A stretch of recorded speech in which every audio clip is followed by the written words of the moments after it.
vídeos que intentan aclarar las principales dudas que tengáis acerca de la unidad de la monarquía de los Austrias. En este caso vamos a trabajar los siguientes puntos. Por un lado, la monarquía hispánica en el siglo XVII, que corresponde con los reinados de Felipe III, Felipe IV y Carlos II, es decir, los conocidos como Austrias menores. Por otro lado, trabajaremos lo que sería la economía y la sociedad en este siglo, un siglo con muchísimas más sombras que luces. Comenzamos. En el siglo XVII comienza el gran declive del Imperio Español. Durante este siglo reinaron en España los llamados Austrias menores, Felipe III, 1598-1621, Felipe IV, 1621-1665 y Carlos II, 1665-1700. En España también se implantó la monarquía absoluta, aunque los reyes delegaron las tareas de gobierno en validos. Por ejemplo, Felipe III delegó en su valido el duque de Lerma. Felipe IV delegó en el valido conde duque de Olivares y Carlos II delegó en el padrenitar. Vamos a analizar cada uno de los reinados de los Austrias menores. Vamos a comenzar empezando por Felipe III. Felipe III, hijo y sucesor de Felipe II, inauguró una nueva etapa política de los Austrias españoles. Renunció a ejercer personalmente las tareas de gobierno, a diferencia de su padre, Felipe II. Las tareas del gobierno pasaron a manos de ministros omnipotentes, los validos o privados. En este caso, Felipe III, además del duque de Lerma, luego tuvo como válido al duque de Uceda, que era su hijo, el hijo del duque de Lerma. En cuanto a la política, a la evolución política durante su reinado, tuvo un breve y pacífico reinado. Entregó el gobierno al duque de Lerma, que consiguió mantener la paz en el exterior con la famosa tregua de los 12 años. En el interior, el hecho más relevante fue la expulsión de los moriscos en 1609, algo que provocó graves problemas agrícolas, especialmente en la zona levantina. En cuanto a Felipe IV, podemos destacar los siguientes aspectos. Con Felipe IV, España volvió a involucrarse en los conflictos europeos. Las causas de este cambio hay que buscarlas en el estallido de la Guerra de los 30 años entre 1618 y 1648. Y veis un mapa de la Guerra de los 30 años, los aliados de la monarquía española contra los rivales liderados por Francia.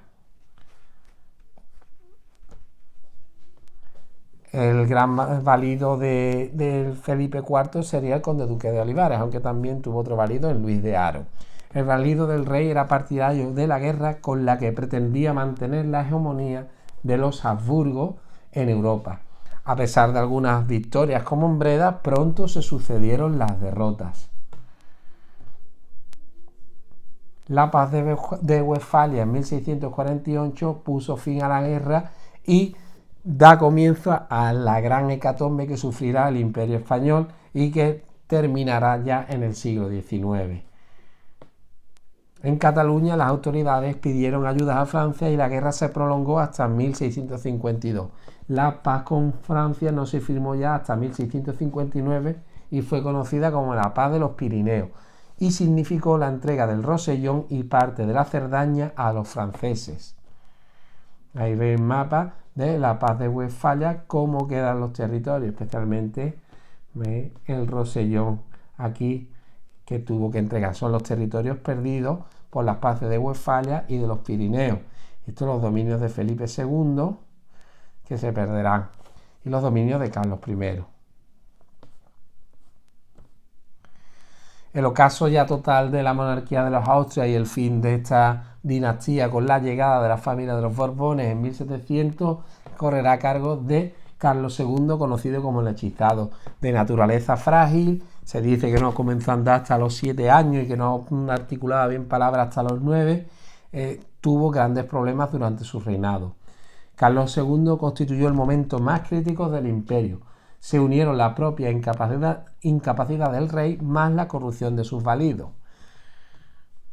Además, Carlos II murió sin descendencia, dando lugar a un grave conflicto sucesorio, conocido como la Guerra de Sucesión, entre dos grandes candidatos. Por un lado, Felipe de Borbón, que sería el triunfador y que reinaría en España como Felipe V, y el candidato austriaco, el archiduque Carlos de Austria. El siglo XVII viene caracterizado por una crisis profunda social y económica que afectará en general a toda Europa, pero que se hará aún más incisiva en los reinos españoles.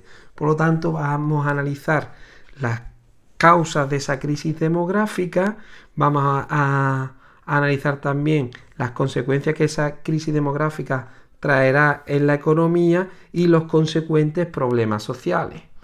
Comenzamos analizando la población y podemos decir que sufre un grave descenso. Si bien como hemos dicho, se caracterizó por una fuerte recesión en toda Europa, más grave aún fueron los reinos hispánicos. Para el caso español, hay estudios que indican que la población registró un importante retroceso, pasando de 8 a 6 millones de habitantes. ¿Cuáles son las causas de esta crisis demográfica? Pues las podemos encontrar primero en el flujo migratorio al nuevo continente. Se iba a la América, como se solía decir, a hacer las Américas para intentar ganar una fortuna y volver rico a la península ibérica, y eso disminuía la población.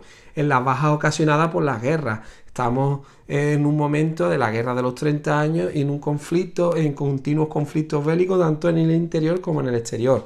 Las malas cosechas, la expulsión de los moriscos y las pestes y epidemias ocurridas entre 1601 y 1685. Ahí veis los distintos conflictos y la zona de propagación de la peste y otras epidemias.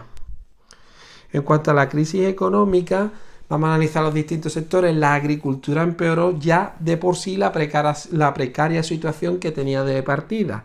La ganadería, que era la fuente de riqueza, sobre todo en Castilla, vio cómo se reducía el número de cabezas de ganado, sobre todo a causa de una mayor sequedad de los pastos y a la destrucción provocada por las diversas guerras peninsulares que habíamos citado anteriormente. En cuanto al comercio y a la actividad industrial, pues padecieron una profunda disminución. Ello fue debido, primero, a la competencia de los productos extranjeros y a la escasa capacidad de compra de una población totalmente arruinada, empezando por sus monarcas que se vieron obligados a declarar varias bancarrotas. Ni siquiera el aumento de los impuestos ni las constantes devaluaciones de la moneda pudieron salvar a la Hacienda Real, que, como hemos dicho, declaró las bancarrotas en varias ocasiones. Todo esto genera un clima de problemas sociales, de conflictos sociales. Veremos un rápido repaso de cómo estaba estructurada la sociedad española en este siglo XVII.